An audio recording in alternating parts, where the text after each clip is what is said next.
အားလုံးပဲမင်္ဂလာပေါင်းနဲ့ပြည့်စုံကြပါစေရှင်ကျွန်မကတော့လက္ခဏာဆရာမဒေါ်အေးမြဆန်ဖြစ်ပါတယ်အဲ့တော့လက်ပုံစံ9မျိုးအကြောင်းတင်ပြထားတဲ့နေရာမှာအဲ့တော့နံပါတ်1ဖြစ်တဲ့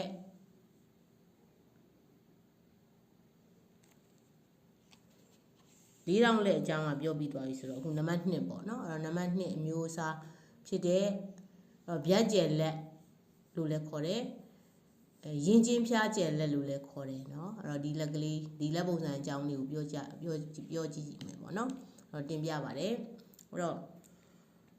ရင်းချင်းဖျားကျယ်လက်ရဲ့ပုံစံပေါ့နော်အဲ့တော့ဗျက်ကျယ်လေးလို့ခေါ်တဲ့ရင်းချင်းဖျားကျယ်လက်ရဲ့ပုံစံကဘယ်လိုပုံစံနေရှိသလဲဆိုရင် तू ကဒီမှာတော့ကျွန်မကပုံဆွဲတဲ့နေရာမှာတော့ဟိုလက်ချောင်းလေးတွေက तू ကဘယ်လိုနေရမလဲဆိုရင် तू ကကောက်တာမျိုးကောက်နေတယ်လို့မျိုးလိန်နေတယ်လို့မျိုးလေးမဖြောင်းဘူးပေါ့နော်ဒီလိုမဖြောင်းဘူးအဲ့တော့သူ့ရဲ့လက်ချောင်းလေးတွေဟာဒီဗျက်ကျယ်လဲလို့ခေါ်တဲ့ရင်းချင်းဖျားကျယ်လက်ပုံစံရဲ့လက်ချောင်းလေးတွေဟာ तू ကလိန်ကောက်နေတတ်တယ်တခါလက်ဝါးပြင်ဆိုလို့ရှိရင်လည်းပဲကျွန်တော်ကြည့်လိုက်ရင်မပြည့်ဘူးပေါ့နော်အဲ့တော့မပြည့်ဘူးတချို့နေရာလေးဒီမှာအဲ့ခြိုင်နေတာမျိုးလေးတွေတချို့နေရာလေးဒီမှာလည်းမောက်လွန်းအားကြီးတာမျိုးလေးဒီလိုမျိုးပေါ့နော်မညီညာတဲ့လက်ဝါးပြင်မျိုးလေးရှိတတ်တယ်တခါလက်ချောင်းထိတ်ကလေးတွေနော်လက်ချောင်းထိတ်ပိုင်းလေးတွေလက်ချောင်းထိတ်ပိုင်းလေးတွေကြတော့အဲ့တော့ပြည့်ဖြိုးပြီးတော့ဒီအပြင်ဘက်ကိုကားနေတာမျိုးလေးတွေလည်းတွေ့ရတတ်တယ်တခါအထူးခြားဆုံးထင်ရှားတာတော့ကျမတို့လက်သေးပေါ့နော်အဲ့လက်သေးလေးဒီမှာကြတော့ကျွန်တော်ဒီအရင်ဘက်ကလေးကကျွန်တော်တို့ကကျင်းပြီးတော့အဖျားဘက်လေးမှာကျဲနေတာလေးတွေကိုတွေ့ရပါလိမ့်မယ်ဒါကြောင့်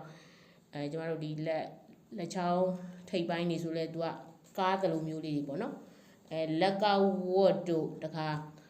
လက်ချောင်းအရင်ပိုင်းလေးတွေဘက်မှာတစ်ဖက်ပေါ့နော်သူကတစ်ဖက်မှာသူကပါလဲဆိုရင်ကျဲနေတတ်တယ်ဒီလိုလေးတွေ့ရမှာဖြစ်ပါတယ်အဲ့တော့ဒီဗျက်ကျယ်လက်လို့ခေါ်တဲ့ရင်းချင်းဖျားကျယ်လက်ရဲ့ပုံစံလက်ပုံစံကခုနလက်ချောင်းလေးတွေကလိန်ကောက်နေမယ်